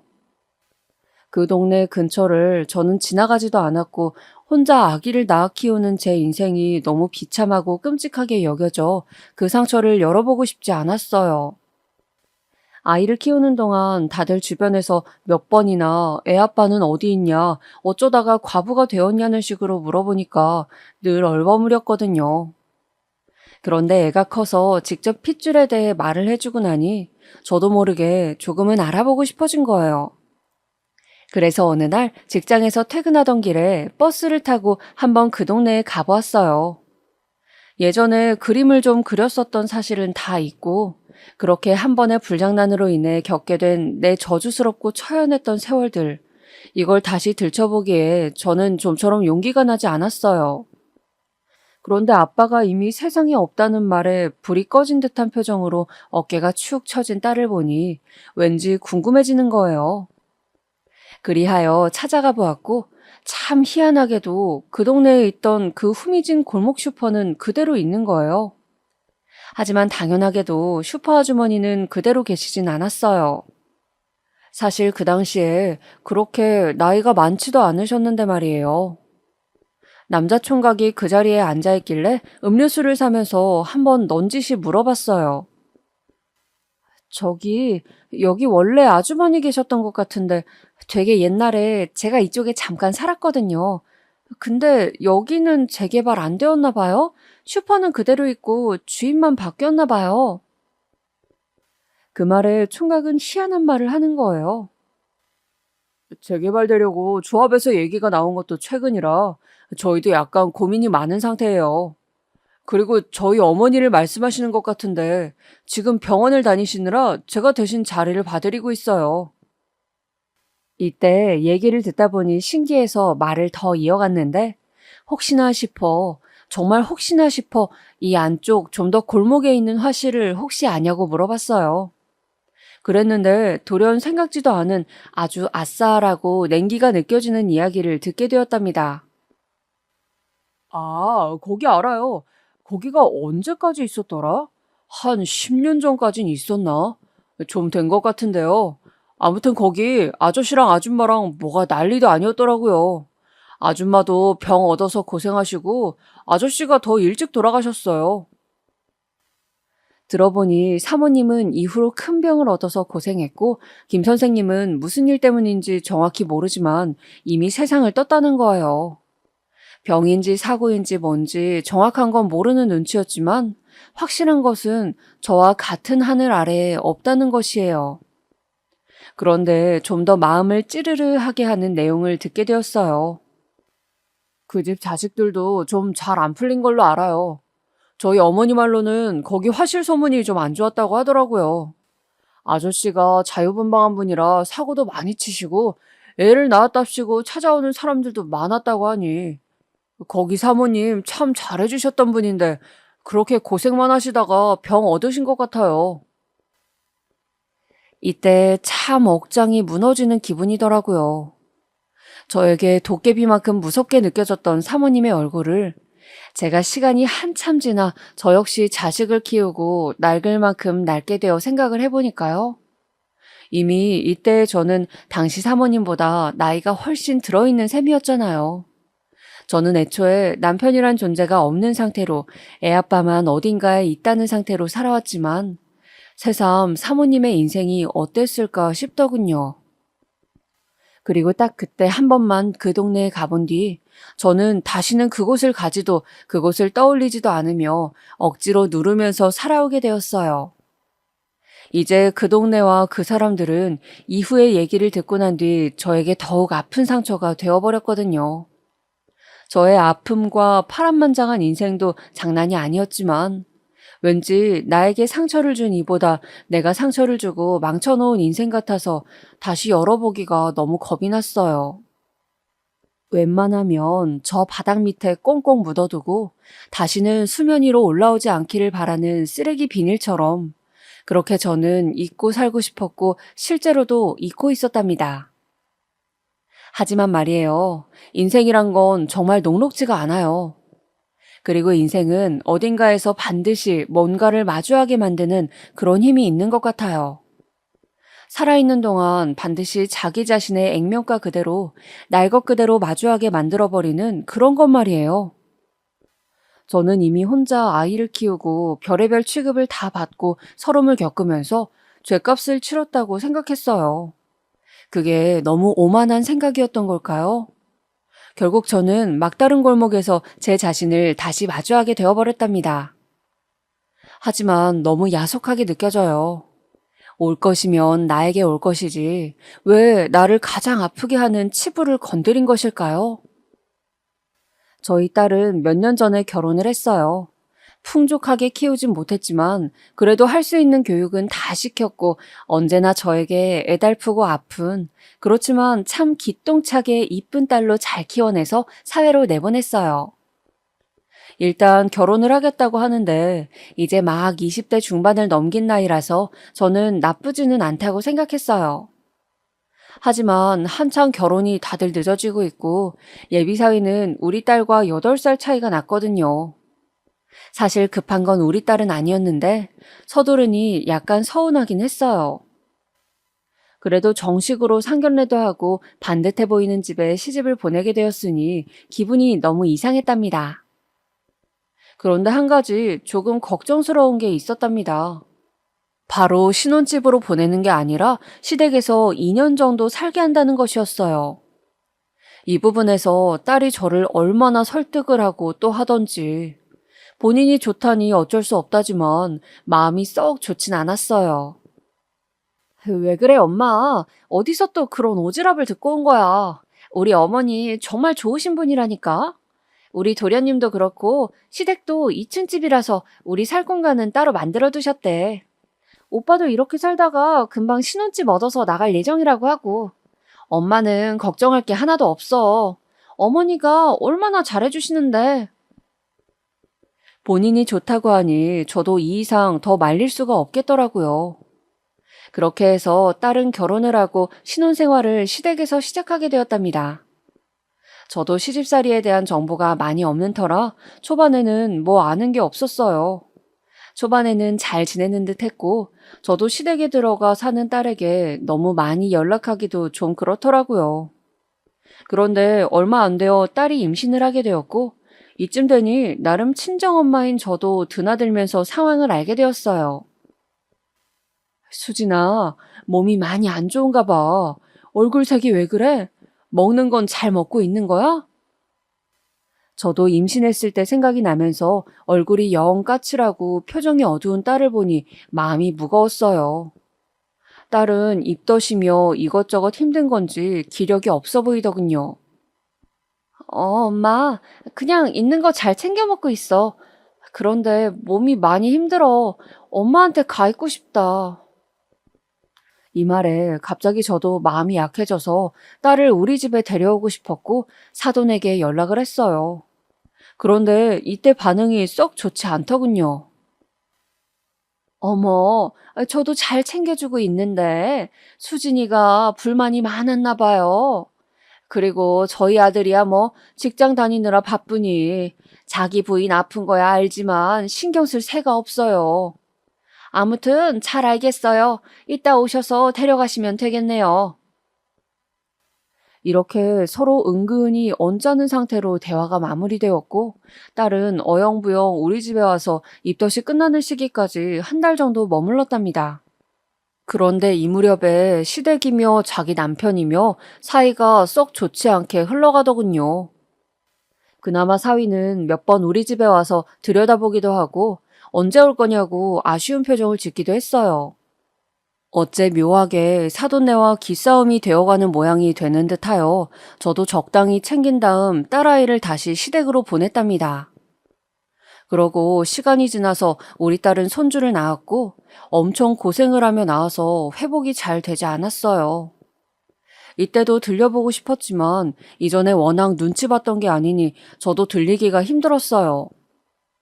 그때부터 제대로 딸이며 손주 보기도 쉽지 않았고 이후로 한 2년 정도 더 살다가 겨우 딸은 새 집으로 나올 수 있었답니다. 이 사실을 알고 저는 조금 고민을 하다가 저 역시 딸네 집 근처로 이사를 가게 되었어요. 엄마, 우리 집 근처로 온다고? 그래, 너랑 호준이도 있고 급할 때 엄마가 봐줘야 될 것 같아서 가까이 이사할 거야. 딸은 무척 좋아했고 저는 한 10분 거리면 오갈 수 있는 곳으로 집을 얻어서 그때부터 딸과 손주와 자주 다니게 되었어요. 그런데 어느 순간부터 사위가 일이 잘 안 풀려서 집에 있는 시간이 좀 늘어나더니 그때부터 슬슬 이 시간도 위태하게 느껴지더군요. 엄마, 오늘은 이 사람 집에 있어서 아무래도 엄마랑 같이 가려던 그 식당은 다음에 가야 될 것 같아. 한눈에 봐도 딸이 제법 사위의 눈치를 보고 있음이 느껴지더군요.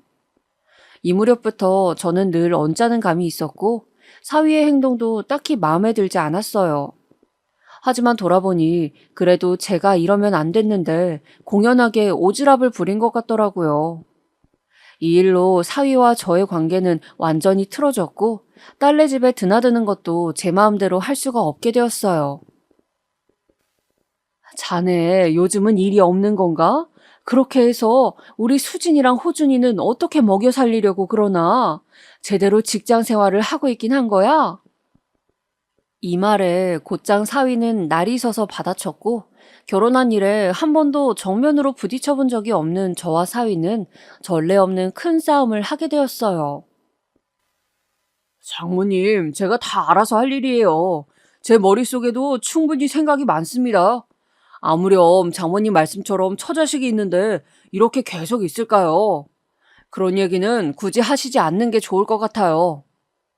저는 저대로 화가 나고 집에서 너저분한 몰골로 있던 사위는 똑같이 치부를 건드렸다 생각한 건지 이날 딸이 아무리 말려댄다고 해도 이 싸움의 불길이 잘 잡히지 않았어요. 결국 서로 상처만 진득하게 입은 채 저는 이 집을 나왔고 얼마간 딸로부터도 싫은 소리를 듣게 되었어요. 엄마, 대체 왜 그런 거야? 내가 이 사람 볼 면목이 없잖아. 우리 시어머니가 매사 그런 식이라서 내가 이 사람이랑 얼마나 싸웠는지 알아? 그런데 엄마도 똑같이 하면 어떡해. 매일매일 이 사람이랑 살아야 하는 나는 어떡하라고. 딸 역시 저를 원망하는 모습을 보이니 진짜 여러모로 실수했다 싶어 저도 머쓱해지더군요. 그래서 몇 번 사위에게 이런 상황을 풀어보고자 연락을 했지만 단단히 삐졌는지 전혀 전화를 받지 않는 거예요. 많이 속상하고 마음이 풀리지 않았지만 그런 차에 갑자기 이전에 알던 직장 동료로부터 새로운 일 제의가 들어온 거예요. 자식을 저만치 키워놔도 별다르게 큰 낙이 없다 싶어 여러모로 힘들던 저에게 이런 제안은 새롭게 느껴졌어요. 자기, 전에 요양보호사 자격증이 있다고 했지? 따기만 하고 안 쓰면 뭐해? 우리 친척 언니가 이번에 지방 쪽이 새로 열었어. 거기 좀 자기가 가서 도와주면 안 돼? 이런 제안을 들으니까 저도 약간은 호기롭게 느껴졌고, 안 그래도 홀몸인데다 크게 신경 쓸 일도 없는 거로 얼마간 지방에 있는 요양원에 가 있게 되었어요. 거기에 기숙사가 있기 때문에 숙식 다 해결되고 문제가 없긴 했거든요. 단지 딸의 상황이 조금 마음에 걸렸으나 딸 역시도 제가 크게 자기 일에 관여하길 바라지 않는 눈치였어요.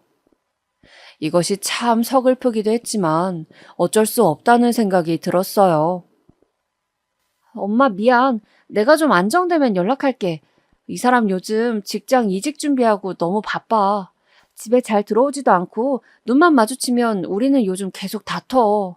호준이도 너무 불쌍하고 나도 너무 힘드네. 이런 와중에 엄마가 온다고 해서 별로 달라질 것도 없어. 내 인생 내가 알아서 살아야지 어쩌겠어.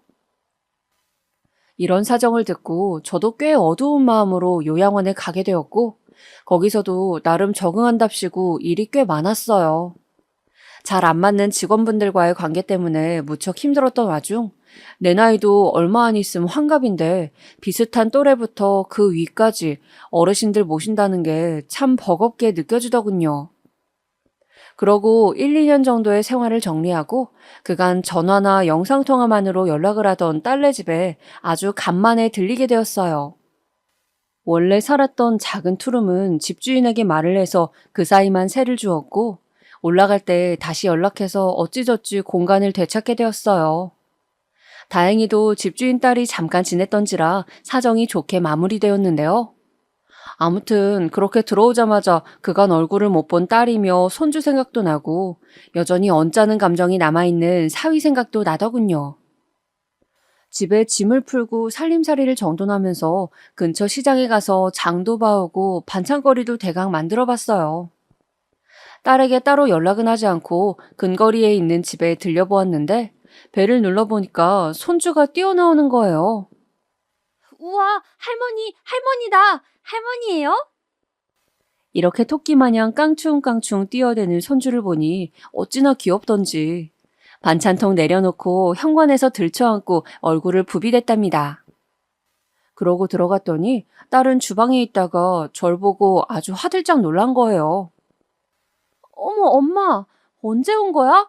아니, 한 달 정도 더 있는다 하지 않았어? 어머머. 이러면서 연신 놀라길래 저도 웃으면서 반찬통을 식탁 위에 올려두었어요. 너네들 보고 싶어서 얼른 한 걸음에 달려왔지. 그 집 그대로 살 거고 엄마 짐 가방도 다 안 풀었어. 근데 여기서 광장시장 가서 장 봐가지고 급하게 나물이랑 다 해온 거야. 밥 안 먹었지? 얼른 먹자. 그래서 하나씩 열고 하는데 제 기분 탓이었는진 모르겠지만 국을 담고 나물을 정돈하는 딸의 표정이 썩 밝지는 않은 거예요. 그래서 얘가 또 사위랑 싸운 건지 아니면 뭐 언짢은 일이라도 있는 건지 약간은 신경 쓰이더군요. 일단은 그렇게 알고 식탁에 앉았고 그새 또 한두 살 먹어버린 포동한 손주를 보니까 마냥 너무 귀엽더라고요. 계란말이를 올려주면서 저도 한 입 먹으려고 하는데 옆에서 말없이 밥만 먹는 제 엄마를 두고 손주가 이상한 말을 하는 거예요. 처음에는 저야 당연히 잘못 들은 말인 줄 알았어요. 할머니, 우리 집에 엄마가 2명 있다요? 할머니도 이 할머니랑 산남동 할머니랑 2명이네? 순간 너무 흠칫해서 뭔가 했더니 할머니 얘기를 하는 걸 보니 제 친할머니와 저를 말하는 것 같더라고요. 근데 무슨 엄마가 2명이라는 건지 뭐 선생님이나 누구를 헷갈려 하나 싶었어요. 이 녀석 어디 가서 그런 말 잘못하면 안 돼? 사람들이 놀라. 밥 멀쩡히 먹고 무슨 헛소리야. 이러면서 제가 다시 한수를 뜨며 딸을 쳐다봤어요. 그런데 딸은 절 보더니 다시 손주를 힐끗 보고는 복잡한 표정을 짓는 거예요.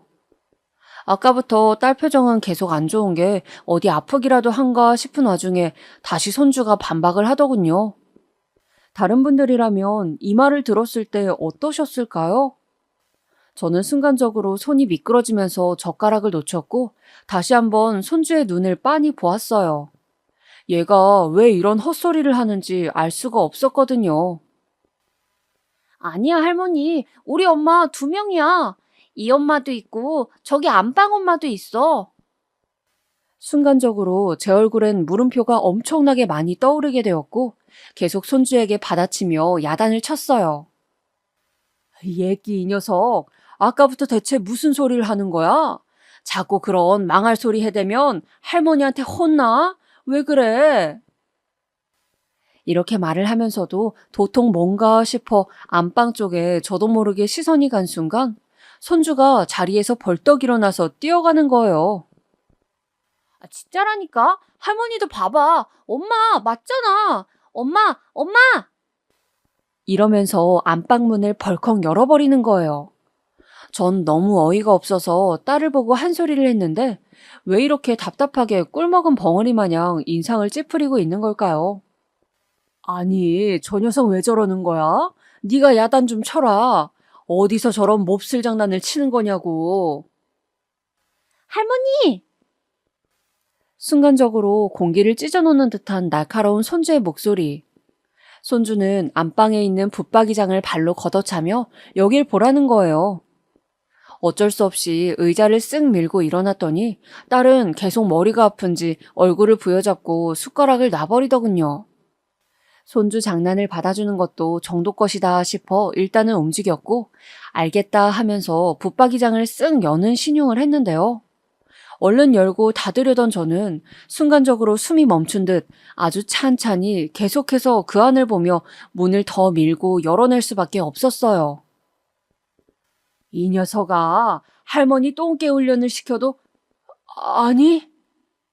손주의 성화에 못 이겨 어쩔 수 없이 열어본 그 장롱, 미닫이 문처럼 옆으로 쓱 밀면 열리던 그 문 말이에요. 그걸 열었을 때 제가 마주하게 된 건 그 안에 어지럽게 얽혀있던 옷가지나 이불 따위가 아니었어요. 그것보다 앞서 밀려나온 저와 나란히 눈이 마주쳐버린 엄연한 한 사람의 얼굴 때문에 가히 기절초풍하기에 이르렀습니다. 너무 숨죽여 그 눈을 마주한 탓에 제대로 소리도 못 지르고 그대로 털썩 주저앉고 말았어요.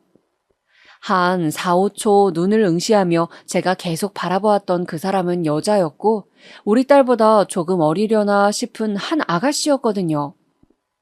계속 그 안에 있었던 건지 머리카락은 땀에 절어 이마에 송글송글 뭐가 맺혀 있었고 상기되어 있었고 겁에 질린 얼굴로 저를 보고 있었어요. 그러니 저도 순간적으로 물어볼 수밖에요. 누구? 이 이상 도저히 말을 뗄 수가 없더라고요. 장롱 안에 이불들과 옷가지 틈새 겨우 얼굴을 드러내고 있던 그 아가씨는 저만큼이나 당황해서는 말을 잇지 못하고 있었어요. 그렇게 저는 장롱 문 앞에 주저앉아 내 말이 맞지 않냐고 칭얼거리는 손주가 저를 흔들어대도 미동도 못한 채 그냥 그렇게 있었어요. 겨우 진정이 되고 거실로 나와 그 아가씨도 미적미적 거기서 기어나와 이게 대체 무슨 상황인 건지 대강의 내용들을 듣게 되었어요. 저부터도 일단은 딸을 붙잡고 모든 걸 묻지 않았겠어요? 도둑인 건지 뭔지 죽은 사람도 아닌 멀쩡한 사람이 그것도 우리 손주가 여기 이 사람이 있다는 걸 알고 있을 정도면 말이에요. 우리 딸도 당연히 이게 뭔 얘기인지 알 거 아니에요. 게다가 손님이라 치면 손님인 거지 왜 집구석에 숨어서 그렇게 겁에 질려 있는 거냐고요.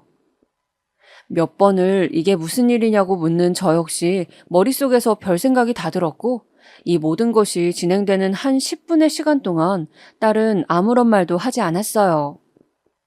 제 목소리가 높아지고 커지고 나서야 그제서 딸은 여전히 머리를 부여잡고 한마디 내뱉더군요. 손주는 속절없이 그냥 안방 침대에서 뛰고 있고 그 아가씨는 어정쩡하게 서서 저와 딸을 바라보고 있는 와중에 말이에요. 뭐라고 해야 되지? 우리 남편이 좋대, 이 여자. 엄마, 저기 뭐라고 해야 될까? 이쯤 되니 제 눈으로 그 장롱 안에 이제는 뭐가 들어있고 뭘 봤다고 해도 그 말보다 더 기겁스럽진 않았을 것 같아요. 결국 몇 번을 다시 묻고 정리를 하고 그 아가씨한테도 소리를 질러가며 확인한 결과 그냥 그 내용이 맞다는 거예요. 이 아가씨는 우리 사위가 좋다고 들어온 여자였고 요즘 세상에 한 집에서 안방을 차지하고 사는 천마냥 있었다는 거예요. 그 아가씨도 그렇지 첩이냐고 딸에게 제가 묻고 있는데 얼른 말을 가로채서 억울하다는 투로 답하더군요. 저기 첩이라니 그런 거 아니에요. 그게 아니라 상훈 씨는 이혼해달라고 했는데 그게 아니라 아무튼 이분이 안 나가겠다는 거예요. 애기도 우리가 키우겠다고 했는데 이분이 안 나가고 버티는 거라고요. 내가 왜 이런 말을 들어야 하는지. 진짜 머리에 뭐가 댕강 떨어져서 거세게 얻어맞은 것 같더라고요. 되려 아주 당당하게 본인이 이 집에 있어야 하는 건데 우리 딸이 여기 또아리를 트고 있다는 투로 말을 하는데 무슨 도통 종잡을 수 없는 말들만 오가고 있었어요. 그대로 저는 스르륵 주저앉았고 딸 역시 계속 머리 아프다는 얼굴로 저를 보고만 있더군요. 너 알아듣게 설명 좀 해봐. 이게 무슨 말이야? 이게 무슨 미친 짓이야? 장난이지? 아니 대체 이게 뭐냐고. 설명을 해, 설명을. 이렇게 앙앙 소리를 질러대고 있으니 결국은 딸이 저를 데리고 베란다 쪽으로 갔어요. 그쪽으로 가면서도 딸이 하는 행동이나 말이 하나같이 귀에 잘 안 들어오더라고요.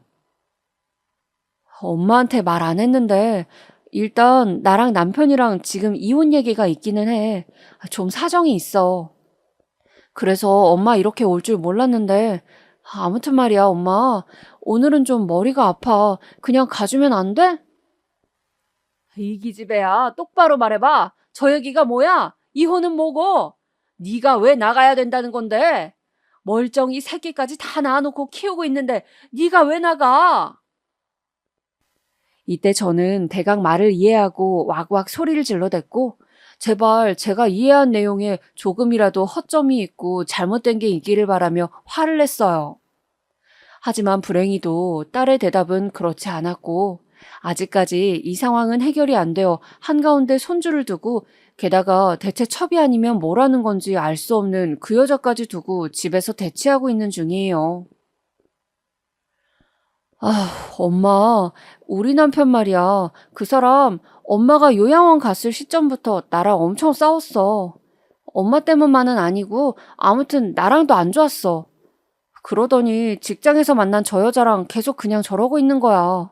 둘이 살겠다고 나보고 이혼 안 해주면 가만히 있지 않겠대. 처음에는 나도 미쳐서 환장하는 줄 알았어. 딸은 얼마나 그간 속으로 피울음을 삼켰던 건지 눈을 한번 질끈 감고 숨을 고르고 있었어요. 그러고 다시 피 섞인 한숨을 내뱉으며 한마디 한마디 힘주어 말하는데 도대체가 제가 뭘 어떻게 해줘야 할지 모르겠더라고요. 어떻게 이런 기구한 일이 제 딸에게 일어날 수 있는 걸까요? 시댁도 아들 편이라 아들이 좋다고 떼를 쓰고 누워버리니 그냥 나보고 이혼해주면 안 되겠냐더라. 엄마 진짜 싹 다 미친 것들 같아. 그치? 내가 정상이고 쟤네가 미친 거 맞지? 심지어 어머니는 저 여자 불러다가 밥도 해먹였어. 아주 며느리 취급을 하고 집에 오셔서도 날 투명인간 취급하더라고. 근데 나는 어떻게 해야 해? 호준이도 내가 낳았고 나는 이 집에서 당장 나갈 수 있는 상황이 아니야. 경제력 문제도 있지만 그냥 나가면 이혼해주는 꼴이야.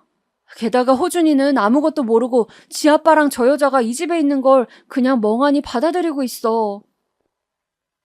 어쩌면 내용 하나하나 다 이렇게 기가 막힌 말들 뿐인 걸까요? 손주는 아직 어려서 그런지 사리 구분이 안 된다지만 딸이 이 집에 계속 버티고 있는 이유 중 하나가 손주이기에 이젠 얘까지 미워 보이더군요. 나는 호준이를 데리고 나오려고 했어. 근데 얘가 안 가겠다고 발악을 하고 우는 거야. 지 친할머니며 아빠며 언젠간 나타난 이 아줌마까지 다 이 집이 좋은데 왜 가야 되냐고 말이야. 저 여자 진짜 못돼 처먹은 게 있지? 나 몰래 호준이 데리고 에버랜드도 가고 아주 보란듯이 내가 나가서 일하는 동안 날 엿먹였더라고. 제일 쓰레기는 남편이야. 나한테서 호준이 뺏고 내쫓으려고 저 여자랑 셋이서 애 어린이집서 빼와서 잘만 다녔더라. 들으면 들을수록 내용은 너무 끔찍하게만 느껴져서 제대로 서 있을 수조차 없었던 저는 대강의 내용을 다 듣고 그렇게 터덜터덜 집으로 돌아왔어요. 딸은 그냥 그렇게 자기만 나오면 끝나버리는 이 싸움을 견딜 수 없다며 그 집에서 버티고 있었어요. 이러나 저러나 자기는 죽은 인생이나 마찬가지라고 남편의 마음을 돌려보겠다고 하는데 그게 뜻대로 되려나요? 저 역시 물 한 잔 다 못 마시고 죽만 대충 먹어가며 시간을 보내고 있고 친구들이나 아는 사람들한테 상황을 물어보기는 했었어요. 하지만 결국 모든 건 제 딸의 결정에 달렸더군요. 이혼을 하고 나오던지 계속 버티던지 말이에요. 저는 아직까지 사위 얼굴을 계속 못 본 상태고 딸은 엄마가 나서면 될 것도 안 된다며 이상한 고집을 부리고 있어요. 나 이런 말은 안 하고 싶었는데 따지고 보면 다 엄마 때문이야.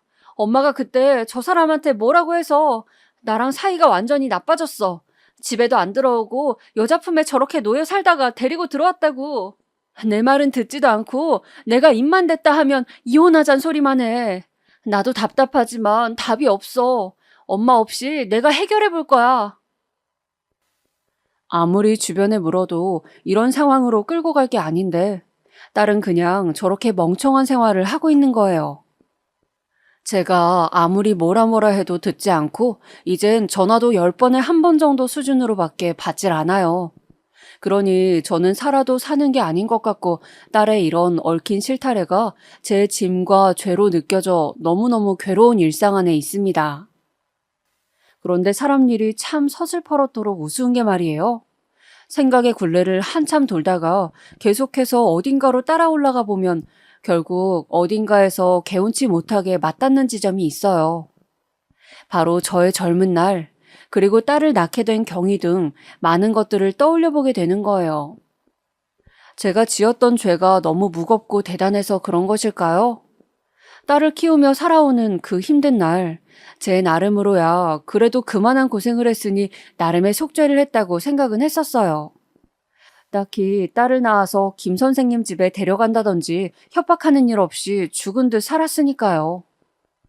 그런데 이렇게 거칠게 인생이 저를 조여오는 걸 느껴보니 아직도 제가 갚아야 할 죄의 무게는 많이 남아있나 봐요. 당사자인 제가 아닌 내 목숨처럼 지켜오고 키워냈던 딸아이가 저런 상황을 겪고 있으니까 말이에요.